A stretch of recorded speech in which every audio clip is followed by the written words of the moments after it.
எல்லாருக்கும் வணக்கங்க. நான் உங்கள் கார்த்திகேயன் பேசுகிறேன். இன்றைக்கி சித்ரா பௌர்ணமி.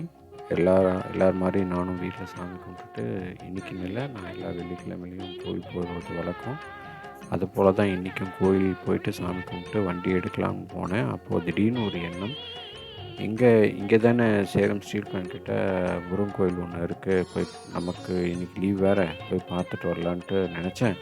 ஆனால் லேட் ஆகிடும், இன்னொரு நாளைக்கு போய் பார்த்து வரலான்ட்டு வண்டி எடுத்துட்டேன். ஜஸ்ட்டு ஸ்டார்ட் தான் பண்ணேங்க.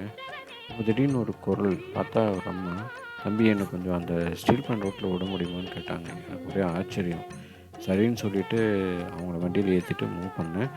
அப்போ அவங்க கிட்ட பேசும்போது தான் தெரியுது, அவங்களும் முருகன் கோயிலுக்கு தான் போகிறாங்கன்னு. எனக்கு தலகால் புரியல. விட்றா வண்டியை, போய் அந்த காவடி பழனியாண்டவரை போய் பார்த்தாச்சு. செம்ம அழகாக இருக்காருங்க. அதான் சொல்லுவாங்களே, நாம் நினச்சாலும் பத்தாது, முருகன் நினச்சா என்னெல்லாம் நடக்கும்.